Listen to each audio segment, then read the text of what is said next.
തിരുവനന്തപുരത്ത് വി രാജേഷിൻ്റെ മികച്ച പ്രകടനമാണ്. അരനൂറ്റാണ്ടോളം CPMൻ്റെ ഭരണത്തിലിരുന്ന തിരുവനന്തപുരം കോർപ്പറേഷൻ BJP പിടിച്ചെടുക്കുകയും വലിയ മുന്നേറ്റവും ഉണ്ടാക്കുന്നത് LDFനും UDFനും ഒരുപോലെ തന്നെ വലിയ തലവേദനയായി തീർന്നിരിക്കുകയാണ്.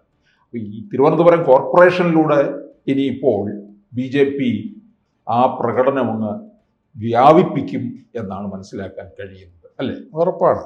തിരുവനന്തപുരം കോർപ്പറേഷനാണ് ഭാരതീയ ജനതാ പാർട്ടിയെ കേരളത്തിൽ വളർത്തുവാൻ പോകുന്നത്. ഇത് ഗുജറാത്തിൽ നടന്നതാണ്. അവിടുത്തെ അഹമ്മദാബാദ് എന്ന് പറയുന്ന നഗരസഭ കിട്ടിയതിന് ശേഷമാണ് ഗുജറാത്തിൽ മുഖ്യമന്ത്രിയായിട്ട് കേശുഭായ് പട്ടേൽ വന്നത്. ആ ഒരു തന്ത്രമാണ് BJP ഇവിടെ എടുക്കുന്നത്. അതിന് BJP വളരാൻ വേണ്ടി ജനങ്ങൾക്ക് മനസ്സിലായി BJP ആണ് ശരിക്കും ജനങ്ങൾക്ക് നല്ല കാര്യം ചെയ്യുന്നു.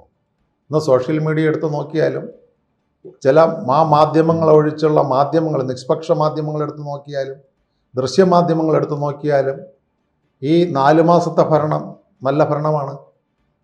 ഷട്ടർ ഉണ്ടാക്കും നായ അടയ്ക്കുമെന്ന് പറഞ്ഞത് മേയറുട്ടി എന്ന് പറയുന്ന കുട്ടിയായിരുന്നു. ഇന്ന് അത് മാറിയിട്ട് അത് നടപ്പിലാക്കിയത് രാജേഷാണ്.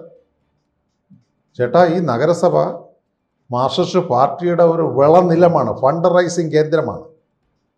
അവരുടെ ഏത് നേതാക്കൾ വന്നാലും താമസിക്കുവാനും ഫണ്ട് വിളിച്ചു പറഞ്ഞാൽ ഉടനെ എത്തിക്കുവാനും നേരത്തെ മേയർമാർ ചെയ്തു കൊടുത്തുകൊണ്ടിരുന്നു. അവരുടെ ഒരു വരുമാന സ്രോതസ്.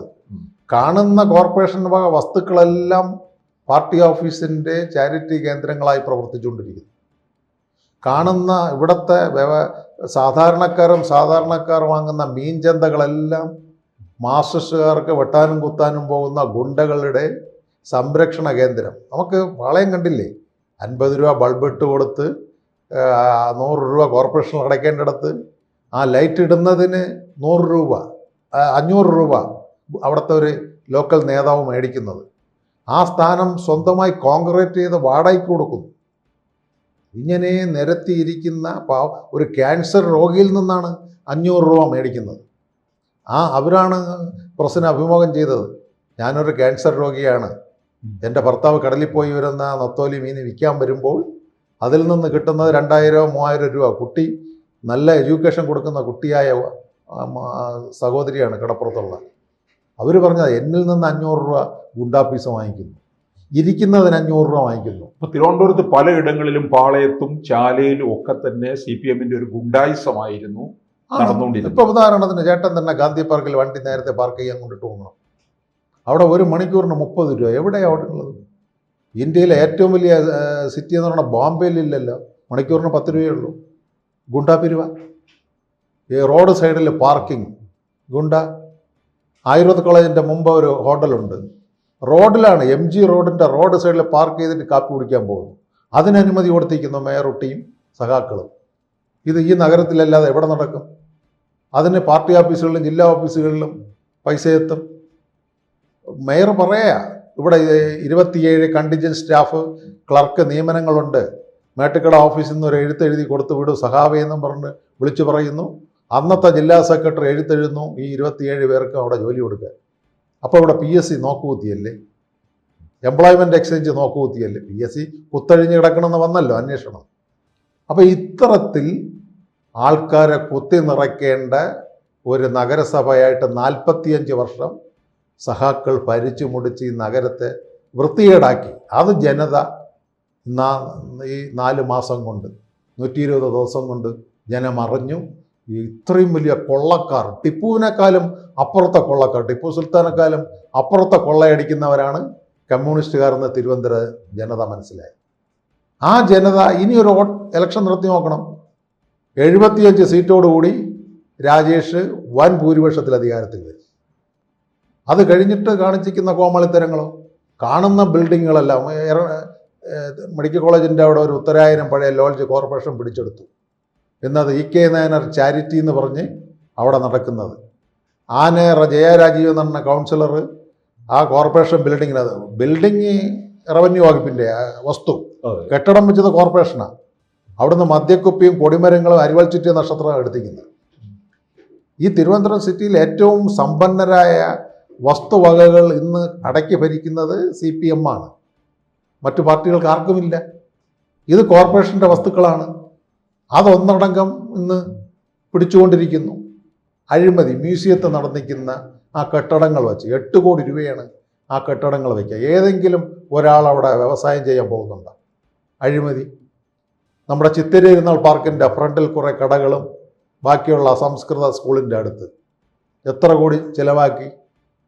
വഴുതക്കാട് വിമൻസ് കോളേജിനെ ചുറ്റി ഡെവലപ്മെൻറ്റ് ചെയ്തു, സൗന്ദര്യവൽക്കരണം. എവിടെ ഇന്നിപ്പോൾ ആ കൂടാരങ്ങൾ അതിന് ചിലവാക്കിയിരിക്കുന്നത് 6 കോടി.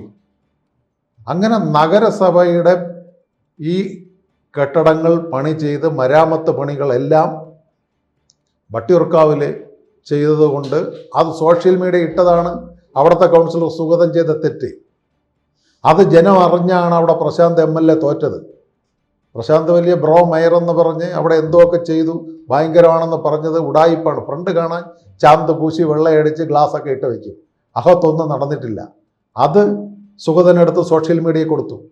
അല്ലെങ്കിൽ KC വിക്രമൻ പോലുള്ള പ്രഗത്ഭന്മാരായ സംസ്ഥാന സമിതി അംഗങ്ങൾ ജയിച്ചു കൊണ്ടിരുന്ന വാഴോട്ടോണം വാർഡ് ചരിത്രത്തിൽ ആദ്യമായിട്ടാണ് കമ്മ്യൂണിസ്റ്റ് ചൈനയെന്നാണ് പറയുന്ന വാഴോട്ടോണം സുഗതൻ ജയിച്ചത്. എങ്ങനെയാണ്? ഇന്ന് സുഗതൻ കയറി 120 ദിവസമായപ്പോൾ സാധാരണക്കാർക്ക് വെള്ളം കിട്ടുന്നു, റോഡുകൾ നന്നാക്കി കൊടുക്കുന്നു, അവരുടെ പ്രാഥമിക ആവശ്യം ചെയ്യുന്നു. പ്രൈം മിനിസ്റ്റർ ആവാസ് യോജനയുടെ ഏറ്റവും കൂടുതൽ വീടുകൾ സുഗതൻ അവിടെ വെച്ചു കൊടുക്കുവാൻ മേയറുമായിട്ട് ഡിസ്കഷൻ ചെയ്ത് കാര്യങ്ങൾ ചെയ്യുന്നു. കമ്മ്യൂണിസ്റ്റ് കോട്ടകൊത്തളങ്ങളെല്ലാം ഭാരതീയ ജനതാ പാർട്ടിയുടെ അന്ത്യോദയ പദ്ധതിയും പ്രധാനമന്ത്രി ഓസ്കാർ യോജനയും ദീനദയാൽ സടക്ക് യോജനകൾ കൊണ്ട് ഡെവലപ്മെൻറ്റ് ചെയ്തപ്പോൾ ഇതാണല്ലോ BJP. അതിൻ്റെ ഇടയിൽ ഉത്തരേന്ത്യയിലുള്ള ഭരണങ്ങളും കൂടി കണ്ട് BJP വന്നാൽ ഈ നാട് നന്നാവുമെന്ന് ഇപ്പോൾ ജനങ്ങൾക്ക് ബോധ്യമായി. കമ്മ്യൂണിസ്റ്റ് പാർട്ടിയുടെ അധപ്പതനത്തിലേക്ക് പോകും. ശിവൻകുട്ടി സഖാവ് പറഞ്ഞില്ലേ, അതെ, ആ കുട്ടിയെ എൻ്റെ വണ്ടി കയറ്റിയപ്പോഴാണ് 1000 വോട്ട് കിട്ടേണ്ടടുത്ത് 5 വോട്ടായി മാറിയത്. ഇത് BJP നേതാക്കളെ പ്രസംഗിച്ചല്ലോ. മേയറൊട്ടി എന്നുള്ള കുട്ടി എൻ്റെ തെരഞ്ഞെടുപ്പ് വാഹനത്തിൽ കയറിയുകൊണ്ടാണ് രാജീവ് ചന്ദ്രശേഖർജി അവിടെ ജയിച്ചതും ഞാൻ തോറ്റതും. ഇത് പറഞ്ഞത് വേറെ ആരുമല്ല, ഉള്ളൂർ പഞ്ചായത്ത് മുൻ പ്രസിഡന്റ്, തിരുവനന്തപുരം നഗരസഭയുടെ മുൻ മേയർ, വിദ്യാഭ്യാസ വകുപ്പ് മന്ത്രി, നീണ്ടകാല MLA ആയിരുന്ന വ്യക്തിയാണ് പറഞ്ഞത്. അപ്പോൾ അത്തരത്തിലുള്ള പ്രവർത്തനം മിക്ക മാർക്സിസ്റ്റ് കമ്മ്യൂണിസ്റ്റ് പാർട്ടി നേതാക്കൾക്കും ഇപ്പോൾ മനസ്സിലായിക്കൊണ്ടിരിക്കുന്നു. ഇവിടെ ചില വ്യക്തികളും നേതാക്കളുമാണ് തിരുവനന്തപുരം വളർന്നുകൊണ്ടിരുന്നത്. തിരുവനന്തപുരം പട്ടണവും സാധാരണക്കാർ ഇന്നും കോരന് കഞ്ഞി കുമ്പിളിൽ തന്നെ. അപ്പോൾ VV രാജേഷിലൂടെ BJPക്ക് വലിയൊരു നേട്ടം തിരുവനന്തപുരത്ത് തന്നെ ഉണ്ടാകും. അല്ല, അതാണല്ലോ രണ്ടാമത് പോയി നിതിൻ നവീനെ കണ്ടതും നഗരവികസന വകുപ്പ് മന്ത്രിയെയും നിതിൻ ഗഡ്കരിയും പ്രധാനമന്ത്രിയും കണ്ടതെന്താ?